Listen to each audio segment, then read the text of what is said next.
Le but de cette leçon est de savoir brancher des périphériques et de comprendre à quoi servent les ports externes d'un ordinateur ainsi que leur utilisation. Des périphériques essentiels comme le clavier et la souris ou encore l'écran, n'est-ce pas?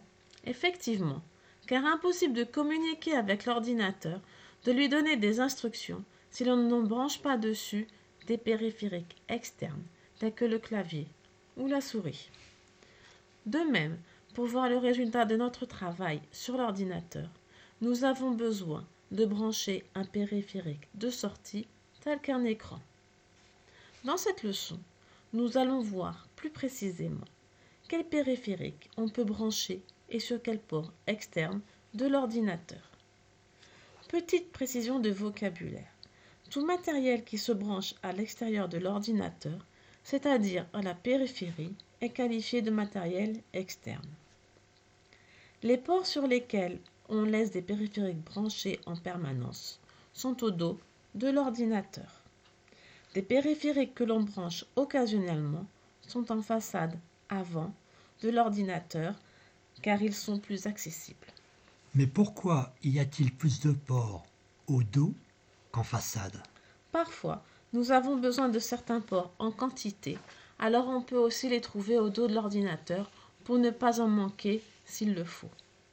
Si j'ai bien retenu ce qui précède, c'est sur ces ports au dos que l'on branche des périphériques en permanence, donc par exemple l'écran. Exact. L'écran se branche sur un port VGA. Agrandissons la photo pour qu'on le voit mieux. Le port VGA. On branche l'écran à l'aide du cordon VGA, un connecteur à 15 broches de couleur bleue. Le port VGA est sur la carte graphique. Le signal vidéo de ce port est analogique. L'écran peut aussi se brancher sur un port HDMI à l'aide d'un câble HDMI.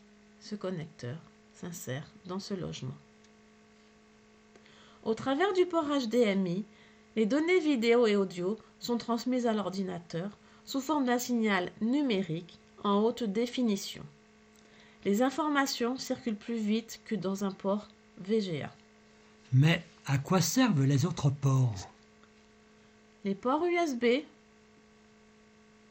permettent de connecter un périphérique à chaud, c'est-à-dire quand l'ordinateur est allumé. Le périphérique sera alors détecté automatiquement et vous pourrez vous servir de suite de l'appareil qui sera connecté sans redémarrer l'ordinateur. La souris et le clavier se branchent sur un port USB. À noter que le plus souvent, le port USB est en façade avant de l'ordinateur. Il y en a même fréquemment deux l'un à côté de l'autre. Mais nous en trouvons aussi plusieurs au dos de l'ordinateur, souvent 4. 1, 2, 3 et 4. On peut y brancher, par exemple, une clé USB. Le port USB 3 est plus rapide que les précédents de type 1 ou 2. Le port USB 3 se reconnaît car on aperçoit une languette bleue à l'intérieur du port. Il est souvent placé au dos de l'ordinateur. De nos jours, il existe aussi un port USB-C que l'on voit sur ce téléphone portable. Les nouveaux téléphones portables sont équipés de ports USB-C afin d'être rechargés ou branchés sur un ordinateur. On utilise alors un cordon spécifique pour relier le port USB-C du téléphone au port USB de l'ordinateur. Dans cette configuration, nous pouvons par exemple décharger des photos sur cet ordinateur. Lequel de ces ports utilise-t-on pour brancher la box Internet? Le port RJ45, qui se reconnaît grâce aux sigles des petits ordinateurs en réseau. Ce port RJ45 permet de connecter l'ordinateur au réseau local et au réseau Internet via un câble comportant une prise RJ45 à chaque bout du câble. Et si je veux écouter de la musique en solitaire, sans utiliser les haut-parleurs, au risque de gêner mon entourage? La prise casque vous permet, comme son nom l'indique, de brancher un casque avec une prise jack. Cette prise jack s'insère ici dans ce logement. Et comment procéder pour décharger les photos de mon appareil numérique? On utilise un lecteur de cartes. Par exemple, sur cette photo, le lecteur de cartes est ici. Ce lecteur de cartes permet de lire les cartes mémoire qui contiennent les données numériques des appareils photo, des smartphones. Quand ce port existe, on le trouve en façade, car c'est plus pratique à utiliser de temps en temps pour décharger les photos qui sont sur la carte mémoire d'un appareil photo. Sur cet ordinateur, ce port se situe sur le côté droit. Il a une carte SD que l'on peut insérer dans ce logement. On distingue les périphériques d'entrée et les périphériques de sortie, je suppose. Tout à fait. Commençons par les périphériques d'entrée. Pourquoi d'entrée? Les entrées sont les données envoyées par un périphérique à destination d'une unité centrale de traitement, le processeur. Ainsi, le clavier et la souris sont des périphériques d'entrée puisqu'ils vont entrer les données dans l'ordinateur. Ils se branchent de nos jours sur un port USB de l'ordinateur. Autre périphérique d'entrée, la tablette graphique et la webcam. La tablette graphique permet de dessiner à la main avec un stylet. On peut aussi l'utiliser pour signer des documents. La tablette sera alors plus petite. On la branche souvent sur une prise USB. La webcam va transmettre les données qu'elle filme à l'ordinateur pour produire une vidéo.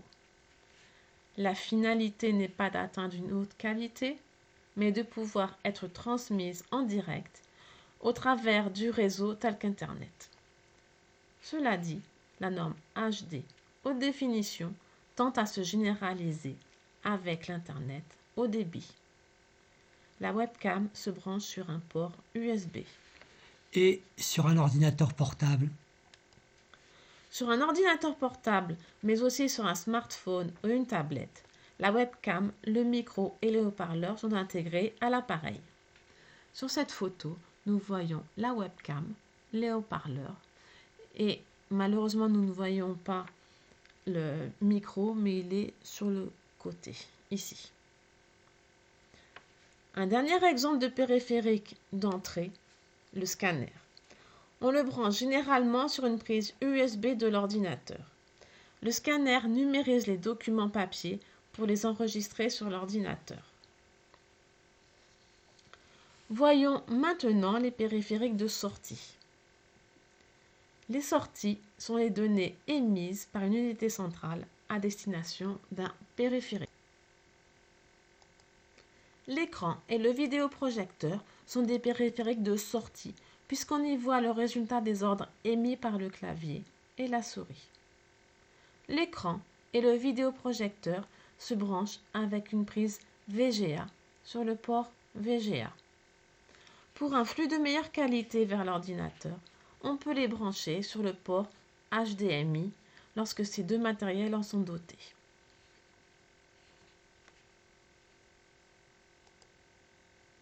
Le casque et les haut-parleurs permettent d'entendre le son qui sort de l'ordinateur.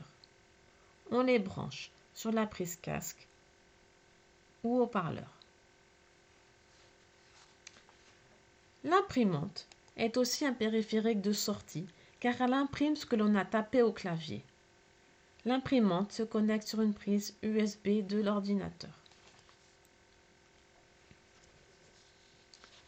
Certains périphériques sont à la fois des périphériques d'entrée et de sortie.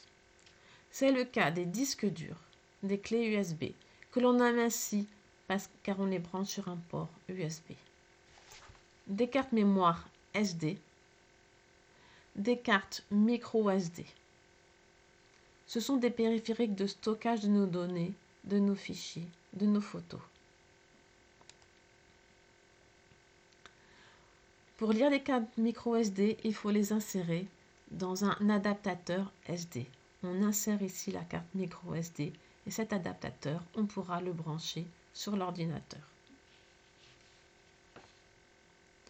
Les écrans tactiles que l'on retrouve notamment sur nos tablettes et téléphones portables sont aussi des périphériques d'entrée et de sortie. Avec le doigt, si on clique sur une icône, là par exemple la galerie, on va retrouver toutes nos photos qui sont sur le téléphone portable. Le routeur, un appareil qui nous permet de naviguer sur Internet, est aussi un périphérique d'entrée et de sortie, car il reçoit les demandes de l'ordinateur pour chercher les informations sur Internet et il envoie les résultats de ses recherches à l'ordinateur. En définitive, que faut-il retenir? Les ports externes d'un ordinateur permettent de brancher des périphériques, autrement dit des matériels externes. On distingue les périphériques d'entrée, comme le clavier, la souris, la webcam, qu'on appelle ainsi parce qu'ils nous permettent d'entrer les données dans l'ordinateur. Les périphériques de sortie, tels l'écran ou l'imprimante, qu'on appelle ainsi parce qu'ils nous permettent de voir les données émises par l'unité centrale. Les périphériques à la fois d'entrée et de sortie, par exemple les disques durs externes, les clés USB, le routeur. Qu'y aura-t-il au programme de la prochaine séance? Après vous avoir présenté le matériel informatique, nous verrons dans la prochaine leçon comment ces périphériques communiquent avec l'ordinateur. Nous nous intéresserons donc au système d'exploitation.